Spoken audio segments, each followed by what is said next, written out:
शांति। आज 30 दिसंबर 2025 की बाबा की साकार मुरली है।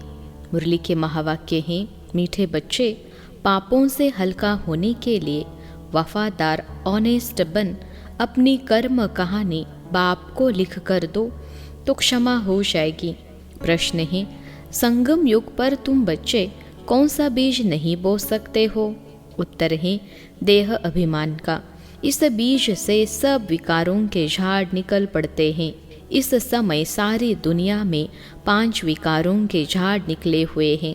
सब काम क्रोध के बीज बोते रहते हैं।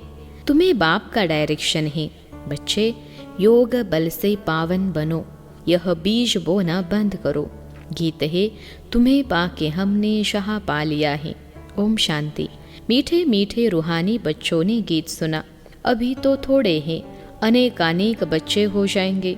इस समय थोड़े प्रैक्टिकल में बने हो, फिर भी इस प्रजापिता ब्रह्मा को जानते तो सब है ना। नाम ही है प्रजापिता ब्रह्मा। कितनी ढेर प्रजा है, सब धर्म वाले इनको मानेंगे जरूर। उन द्वारा ही मनुष्य मात्र की रचना हुई है ना। बाबा ने समझाया है, लौकिक बाप भी हद के ब्रह्मा हैं, क्योंकि उनका भी सिजरा बनता है ना। सरनेम से सिजरा चलता है, वह होते हैं हद के। यह है बेहद का बाप, इनका नाम ही है प्रजापिता। वो लौकिक बाप तो लिमिटेड प्रजा रचते हैं, कोई नहीं भी रचते, यह तो जरूर रचेंगे। ऐसे कोई कहेंगे कि प्रजापिता ब्रह्मा को संतान नहीं है, इनके संतान तो सारी दुनिया है। पहले पहले है ही प्रजापिता ब्रह्मा। मुसलमान भी आदम बीवी जो कहते हैं, सो जरूर किसको तो कहते होंगे ना। एडम, ईव, आदि देव, आदि देवी, यह प्रजापिता ब्रह्मा के लिए ही कहेंगे। जो भी धर्म वाले हैं सब इनको मानेंगे। बरोबर एक है हद का बाप, दूसरा है बेहद का। यह बेहद का बाप है, बेहद का सुख देने वाला। तुम पुरुषार्थ भी करते हो बेहद स्वर्ग के सुख के लिए। यहाँ बेहद के बाप से बेहद के सुख का वर्षा पाने आए हो। स्वर्ग में बेहद का सुख, नरक में बेहद का दुख भी कह सकते हैं।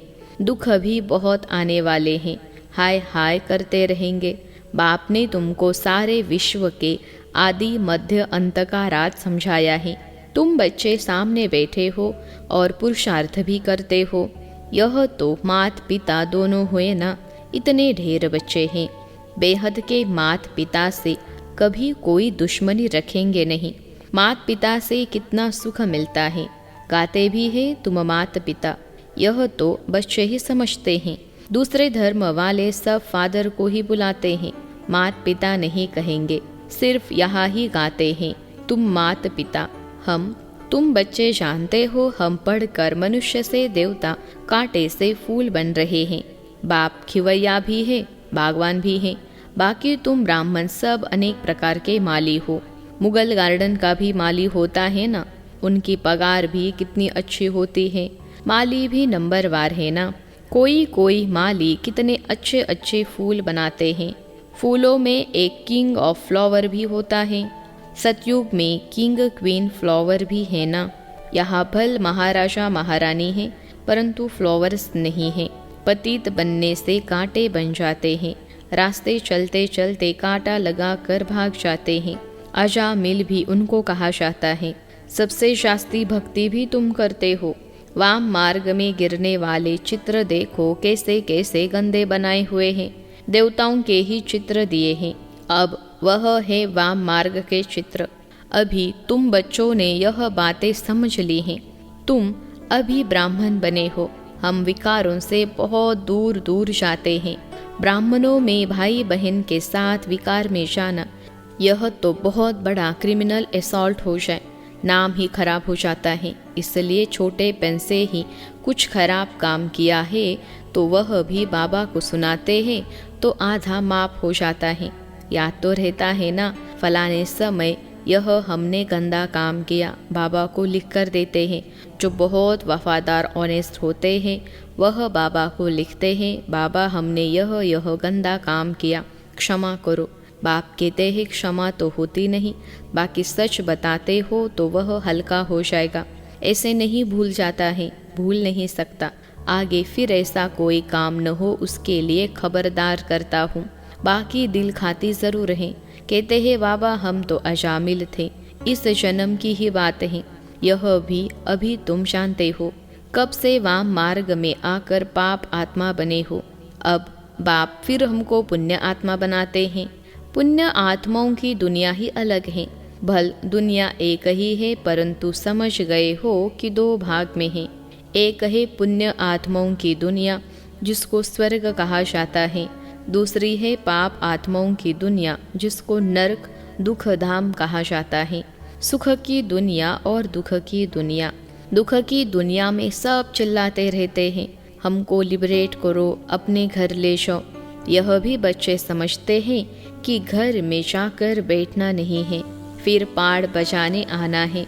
इस समय सारी दुनिया पतित है। अभी बाप द्वारा तुम पावन बन रहे हो। एम ऑब्जेक्ट सामने खड़ी है और कोई भी यह एम ऑब्जेक्ट नहीं दिखाएंगे कि हम यह बन रहे हैं। बाप कहते हैं बच्चे तुम यह थे अब नहीं हो, पूज्य थे अब पुजारी बन गए हो। फिर पूज्य बनने के लिए पुरुषार्थ चाहिए। बाप कितना अच्छा पुरुषार्थ कराते हैं। यह बाबा समझते हैं ना, हम प्रिंस बनूंगा नंबर 1 में। यह फिर भी हर वक्त याद नहीं ठहरती हैं, भूल जाते हैं। कितना भी कोई मेहनत करे परंतु अभी वह अवस्था होगी नहीं। कर्मातीत अवस्था तब होगी जब लड़ाई का समय होगा। पुरुषार्थ तो सबको करना है ना, इनको भी करना है। तुम समझाते भी हो। चित्र में देखो बाबा का चित्र कहाँ है। एकदम झाड़ के पिछाड़ी में खड़ा है। पतित दुनिया में और नीचे में फिर तपस्या कर रहे हैं। कितना सहज समझाया जाता है। यह सब बातें बाप ने ही समझाई हैं। यह भी नहीं जानते थे। बाप ही नॉलेजफुल हैं, उसको ही सब याद करते हैं। हे परम पिता परमात्मा आकर हमारे दुख हरो। ब्रह्मा विष्णु शंकर दो देवताएं हैं। मूल वतन में रहने वाली आत्माओं को देवता थोड़े ही कहा जाता है। ब्रह्मा विष्णु शंकर का भी राज बाप ने समझाया है। ब्रह्मा लक्ष्मी नारायण यह तो सब यहाँ ही है ना। सूक्ष्म वतन का सिर्फ तुम बच्चों को अभी साक्षात्कार होता है। यह बाबा भी फरिश्ता बन जाते हैं। यह तो बच्चे जानते हैं। जो सीढ़ी के ऊपर में खड़ा है वही फिर नीचे तपस्या कर रहे हैं। चित्र में बिल्कुल क्लियर दिखाया है। वह अपने को भगवान कहाँ कहलाते हैं। यह तो कहते हैं हम वर्थ नॉट पेनी थे ततत्वम, अभी वर्थ पाउंड बन रहे हो ततत्वम। कितनी सहज समझने की बातें हैं। कभी कोई बोले तो कहो देखो यह तो कलयुग के अंत में खड़ा है ना। बाप कहते हैं जब जड़ जड़ीभूत अवस्था वानप्रस्थ होती है तब मैं इनमें प्रवेश करता हूँ। अभी राजयोग की तपस्या कर रहे हैं। तपस्या करने वाले को देवता कैसे कहेंगे। राजयोग सीख कर यह बनेंगे। तुम बच्चों को भी ऐसा ताज वाला बनाते हैं ना, यह सो देवता बनते हैं। ऐसे तो 10-20 बच्चों के चित्र भी रख सकते हैं दिखलाने के लिए कि यह बनते हैं। आगे सबके ऐसे फोटो निकले हुए हैं। यह समझाने की बातें हैं ना। एक तरफ साधारण, दूसरे तरफ डबल सिरताज। तुम समझते हो हम यह बन रहे हैं। बनेंगे वह जिनकी लाइन क्लियर होगी और बहुत मीठा भी बनना है। इस समय मनुष्यों में काम क्रोध आदि का बीज कितना हो गया है। सब में 5 विकार रूपी बीज के झाड़ निकल पड़े हैं।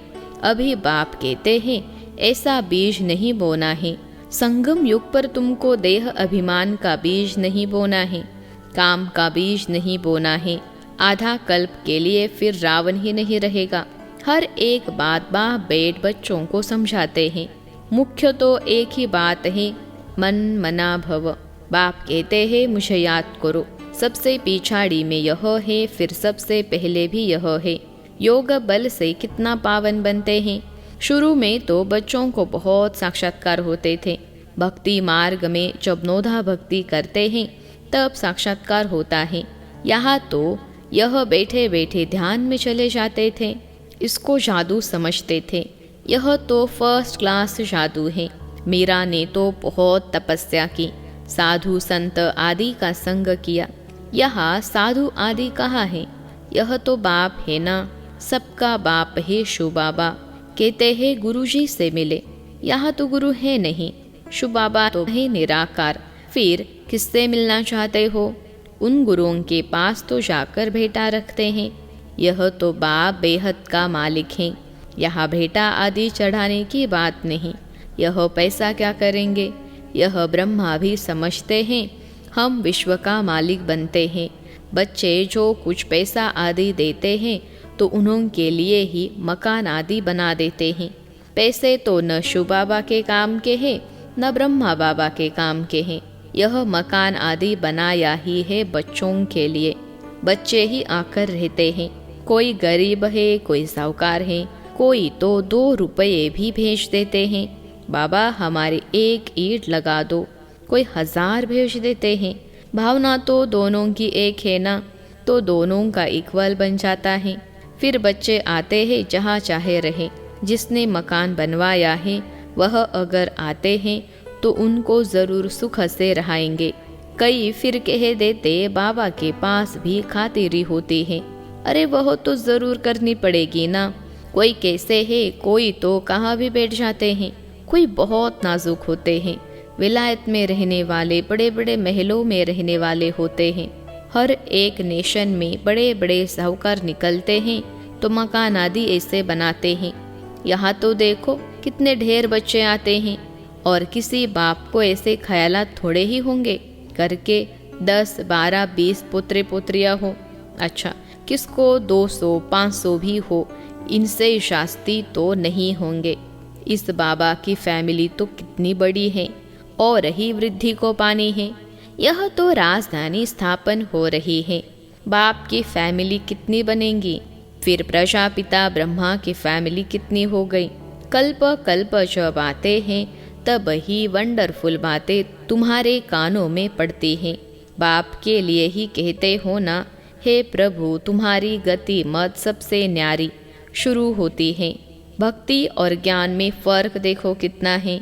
बाप तुमको समझाते हैं स्वर्ग में जाना है तो दैवी गुण भी धारण करने चाहिए। अभी तो कांटे हैं ना, गाते रहते हैं मैं निर्गुण, हारे में कोई गुण नहीं। बाकी 5 विकारों के अवगुण हैं, रावण राज हैं। अभी तुमको कितनी अच्छी नॉलेज मिलती है, वह नॉलेज इतनी खुशी नहीं देती है जितनी यह। तुम जानते हो हम आत्माएं ऊपर मूल वतन में रहने वाली हैं। सूक्ष्म वतन में ब्रह्मा विष्णु शंकर वह भी सिर्फ साक्षात्कार होता है। ब्रह्मा भी यहाँ, लक्ष्मी नारायण भी यहाँ के हैं। यह सिर्फ साक्षात्कार होता है। व्यक्त ब्रह्मा सो फिर सूक्ष्म वतन वासी ब्रह्मा फरिश्ता कैसे बन जाते हैं वह निशानी है, बाकी है कुछ नहीं। अभी तुम बच्चे सब बातें समझते जाते हो, धारणा करते जाते हो, नई बात नहीं है। तुम अनेक बार देवता बने हो। डीटी राज्य थाना, यह चक्र फिरता रहता है। वह विनाशी ड्रामा होता है, यह है अनादि अविनाशी ड्रामा। यह तुम्हारे सिवाय और कोई की बुद्धि में नहीं है। यह सब बाप बैठ समझाते हैं। ऐसे नहीं कि परंपरा से चला आया है। बाप कहते हैं यह ज्ञान अभी तुमको सुनाते हैं, फिर यह प्राय लोप हो जाता है। तुम राजाई पद प्राप्त कर लेते हो, फिर सतयुग में यह नॉलेज होती नहीं। अच्छा, मीठे मीठे सिखिलते बच्चों प्रति माता पिता बाप दादा का याद प्यार और गुड मॉर्निंग। रूहानी बाप के रूहानी बच्चों को नमस्ते। हम रूहानी बच्चों की सिखिलते रूहानी माता पिता बाप दादा को याद प्यार, गुड मॉर्निंग और नमस्ते बाबा नमस्ते। धारणा के लिए मुख्य सार पहली पॉइंट है, सदा स्मृति रहे कि हम अभी ब्राह्मण हैं, इसलिए विकारों से बहुत बहुत दूर रहना है। कभी भी क्रिमिनल असॉल्ट न हो। बाप से बहुत बहुत ऑनेस्ट वफादार रहना है। दूसरी पॉइंट है, डबल सिरताज देवता बनने के लिए बहुत मीठा बनना है। लाइन क्लियर रखनी है। राजयोग की तपस्या करनी है। आज का वरदान है, सदा बेहद की स्थिति में स्थित रहने वाले बंधन मुक्त जीवन मुक्त भव। सदा बेहद की स्थिति में स्थित रहने वाले बंधन मुक्त जीवन मुक्त भव। देह अभिमान हद की स्थिति है और देही अभिमानी बनना यह है बेहद की स्थिति। देह में आने से अनेक कर्म के बंधनों में हद में आना पड़ता है, लेकिन जब देही बन जाते हो तो ये सब बंधन खत्म हो जाते हैं। जैसे कहा जाता है बंधन मुक्त ही जीवन मुक्त है, ऐसे जो बेहद की स्थिति में स्थित रहते हैं वह दुनिया के वायुमंडल, वाइब्रेशन, तमोगुणी वृत्तियाँ, माया के वार, इन सब से मुक्त हो जाते हैं। इसको ही कहा जाता है जीवन मुक्त स्थिति, जिसका अनुभव संगम युग पर ही करना है। आज का स्लोगन है निश्चय बुद्धि की निशानी, निश्चित विजय और निश्चिंत उनके पास व्यर्थ आ नहीं सकता। निश्चय बुद्धि की निशानी, निश्चित विजय और निश्चिंत उनके पास व्यर्थ आ नहीं सकता। अव्यक्त इशारे। अब संपन्न व कर्मातीत बनने की धून लगाओ। कर्मों की गुह्य गति को जानकर अर्थात त्रिकालदर्शी बनकर हर कर्म करो, तब ही कर्मातीत बन सकेंगे। यदि छोटी छोटी गलतियां संकल्प रूप में भी हो जाती हैं तो उसका भी हिसाब किताब बहुत कड़ा बनता है। इसलिए छोटी गलती भी बड़ी समझनी है, क्योंकि अभी संपूर्ण स्थिति के समीप आ रहे हो। अच्छा, ओम शांति।